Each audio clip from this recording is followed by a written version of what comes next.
式的。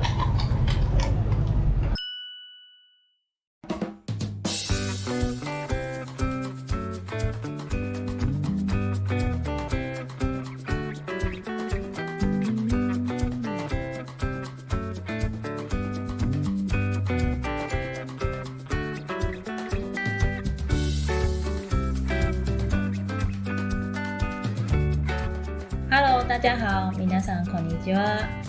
在荷蘭待了4晚之後，我們接着要前往比利時。比利時位在荷蘭的南邊，其實兩者之間距離非常近。這次我們選擇的是搭 Flix 巴士前往比利時，從鹿特丹發車到比利時北邊的安特衛普，只需要2個半小時就可以到。但因為中途我們有停在高速公路的休息站稍微休息一下，所以花了比較久的時間。這次我們預計在比利時待4座城市，分別是安特衛普、布魯日、根特和首都布魯塞爾。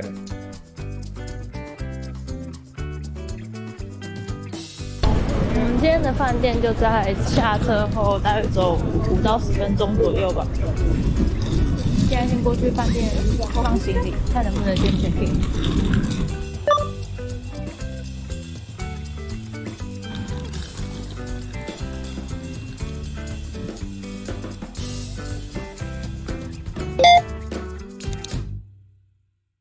安特衛普是一座藝術之城。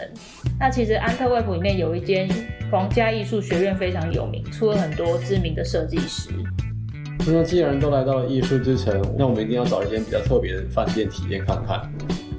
這次選的飯店是萬豪的奧圖格系列飯店，整間真的是美得像美術館一樣。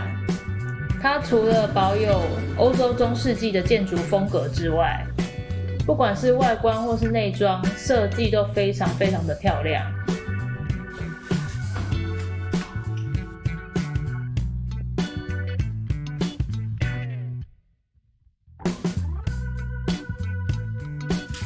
房間裡面都會聞到這個木頭這種涼的味道，實在是非常有趣。哇，很有設計感。看看外面是什麼？哦，是它的中庭庭園，剛剛也有經過，非常非常漂亮。然後床頭這邊也是新的，就是 USB 的插孔，還有它的那個插座。我好喜歡他們底哦，白金匯集的關係。它桌上呢有放這個黑色的 King Jacob， 他說用這個等一下可以去跟他們換比利時巧克力吃。這是一個置物區，然後它有這種放置行李的位置，然後上面就是吊衣服的。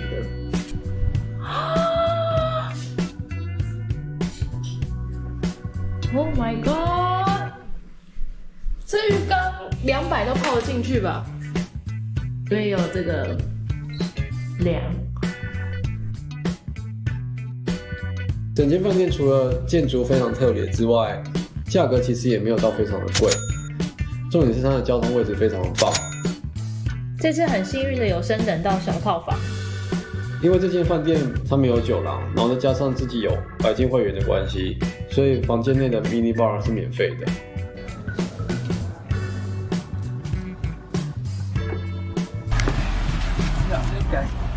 不曉得比利時巧克力有什麼？我也會。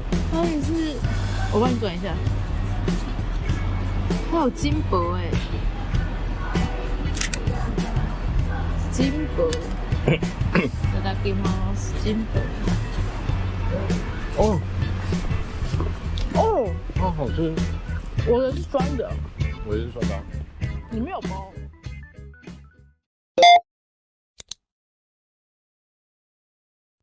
說到比利時，可能大家會沒有什麼特別的印象，但如果喜歡歐洲中世紀的建築，還有走訪一些歷史老城的話，一定會非常喜歡比利時。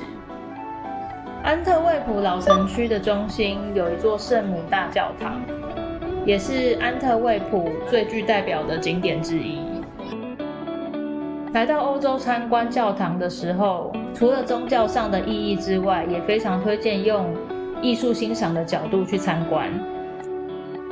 裡面的裝飾雕刻還有彩繪玻璃等等，即使是現在的技術想要再造出來，應該也非常不簡單。加上當下的天氣非常好，彩繪玻璃在陽光照射之下，真的是非常非常漂亮。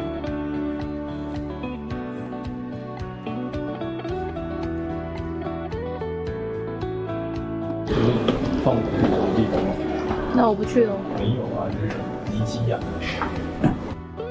安特衛普還有另外一個代表的景點是安特衛普大廣場。廣場的中央有一座布拉伯噴泉。那你現在講一下它是一個什麼概念？我們從最上面。它叫做布拉伯噴泉。布拉伯。那布拉伯是一個人，然後这個雕像就是呈現布拉伯殺死巨人後，把巨人的手掌對，要丟到河裡的那個，所以要丟到當下某一個河。对。那為什麼他那個手掌會一直流水出來？因為血，因為血。然後在廣場不遠的地方有一個，你就算路過一定會錯過的小小的景點。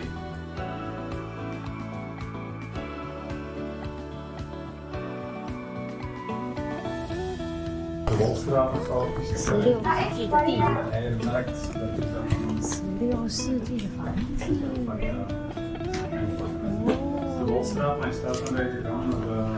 16世紀的飲食，16世紀的家裡。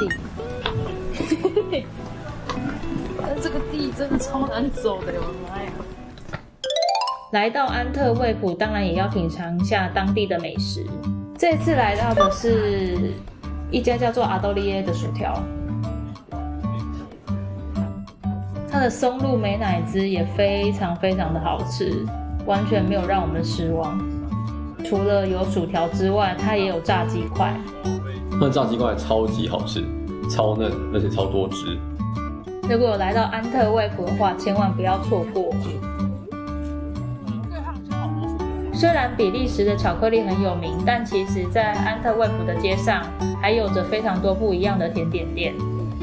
這天就經過了一家很特別的甜點店，正打算用 Google 翻譯看看到底是在賣什麼的時候，旁邊的小孩突然說了一句 Merengue， 才發現說是在賣蛋白霜。這間店其實是連鎖店，除了在比利時之外，歐洲很多國家也都有機會吃到。最大的特色就是它的蛋白霜完全是在店裡面製作，一個2歐元完全不貴，重點是平常吃不大到，非常的特別。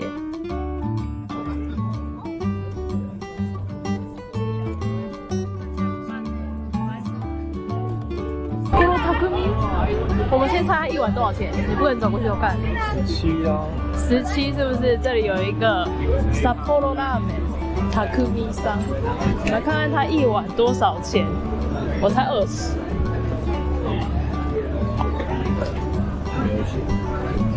開店ないの？哎呦，18。哦，18歐，這個安泰美18歐。看起來沒有很紅的。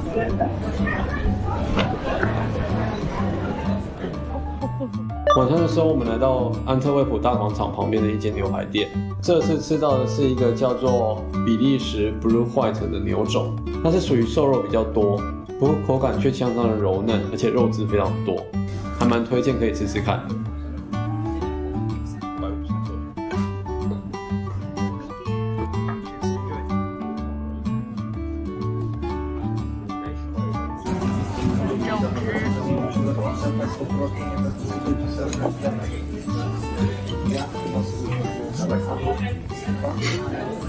有红红的吗？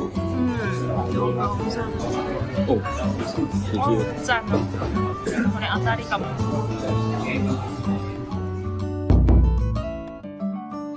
隔天一早，我們在飯店的大廳吃早餐。餐點的內容也是比較標準歐美早餐會有的內容。雖然整體並沒有太讓人驚豔，但是可以在這麼美的大廳吃早餐，一早就讓人心情非常好。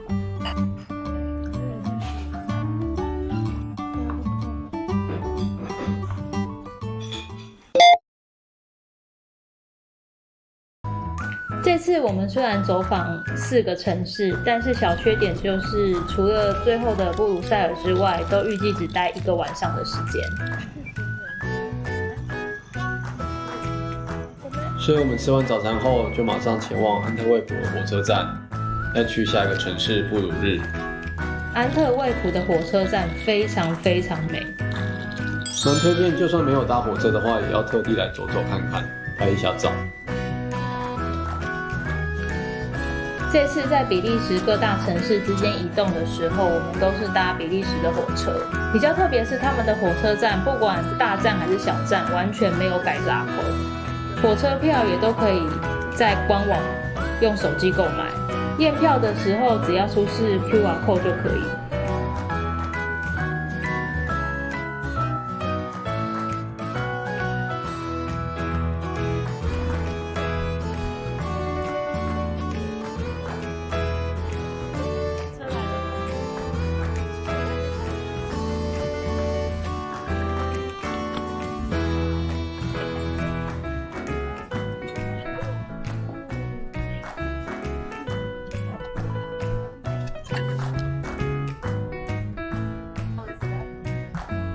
搭乘着火車1個半小時之後，我們抵達了布魯日。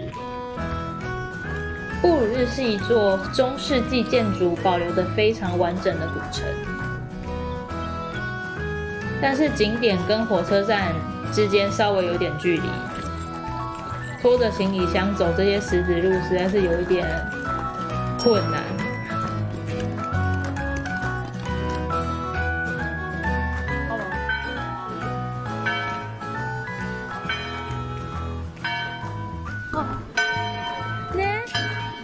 超大耶！哇！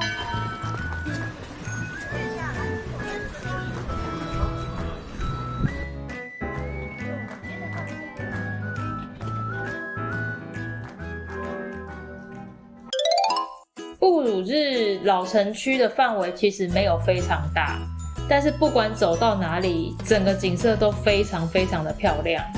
我們這次雖然是用徒步逛的方式，但它其實也可以搭船，或者可以搭馬車。明明抵達的時間是早上的10點半，但遊客已經非常的多，團客也很多，整個氛圍非常的熱鬧。我們抵達的這天剛好是禮拜3，有遇到廣場上有在舉辦市集。市集裡面除了有賣各種蔬菜啊、水果的店家，也有花市，還有另外一些熱食也有。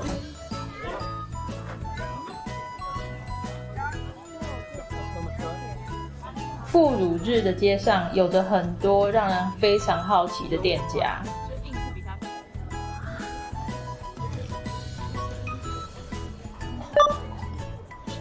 印象最深刻的是，我們來到了啤酒牆。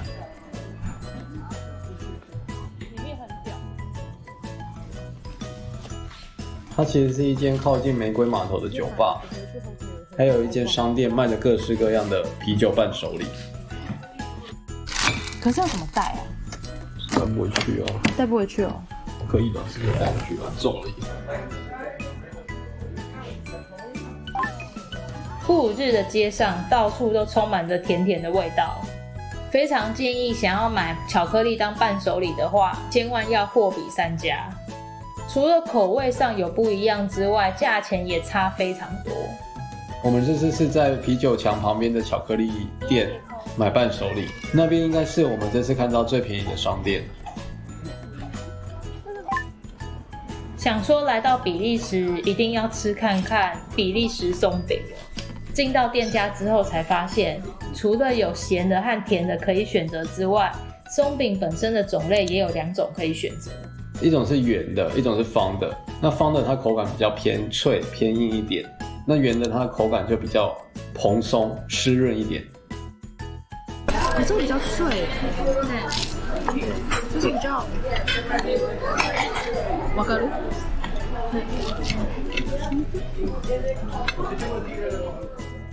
布魯日裡面總共有3座非常有名的教堂，分別是聖母教堂、聖救主主教座教堂，還有聖血聖殿。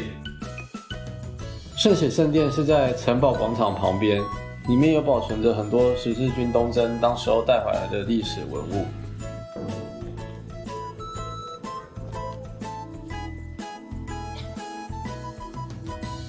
荷蘭文、法文，這是德文吧？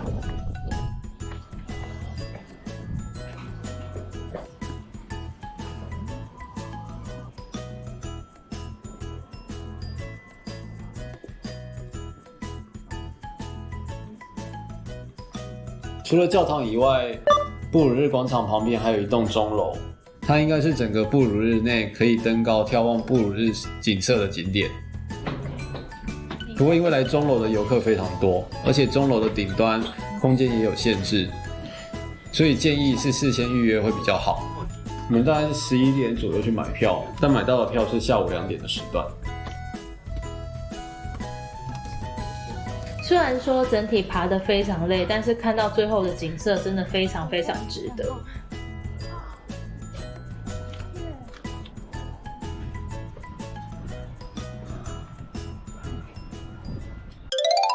Check-in 好了，我們這次的飯店位置選得非常非常好，它就在布魯日大廣場的附近。蠻推薦，如果要在布魯日住一晚的話，要選在老城區內的飯店比較好。一來是離觀光景點近，二來是如果景點逛累了想要休息，就可以馬上回去飯店，然後晚上也可以馬上出飯店看夜景。還有一個好處是不需要到處找洗手間，這真的非常方便。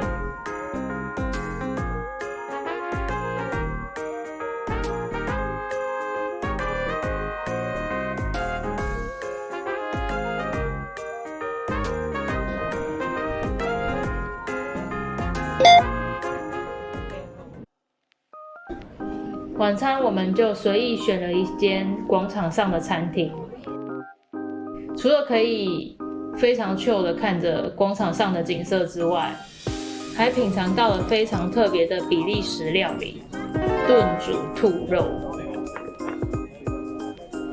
口感上蠻像雞肉的，然後調味還蠻不錯，是蠻推薦的料理。不過因為是在廣場上的餐廳，所以費用相對比較高。然後那間餐廳又是我們這次荷蘭比利時旅行中唯一一間被收服務費的餐廳，還高達15%，所以還是建議事先上網查一下餐廳的評價會比較好。那因為被收了15% 的服務費，心情有點不好，所以就到了啤酒牆來喝一杯。其實你本來就想喝一杯，因為啤酒的種類實在太多了，我們有一點也不曉得該怎麼選。那剛好它就有飲み比べ的一些 set， 我們就點了其中一個來試看看。一邊喝酒一邊看着玫瑰碼頭的運河景色，還有遠方的教堂高樓，真的是蠻愜意的時光。布魯日的老城區其實範圍沒有很大，來到這裡就算是不住的話，其實也不會覺得太趕。不過因為遊客非常多，然後如果想要拍一些夜景啊，或者是遊客比較少的景色的話，真的是蠻建議住一晚的，會有完全不同的感受。如果是喜歡歐洲的老城的話，非常非常推薦的一個地方。那接下來的行程，我們還會去根特和比利時的首都布魯塞爾，和安特衛普和布魯日比較起來，又有不同的氛圍。如果好奇比利時要怎麼玩的話，也請期待下一支的影片咯。那我們這支影片就先到這邊，拜拜。19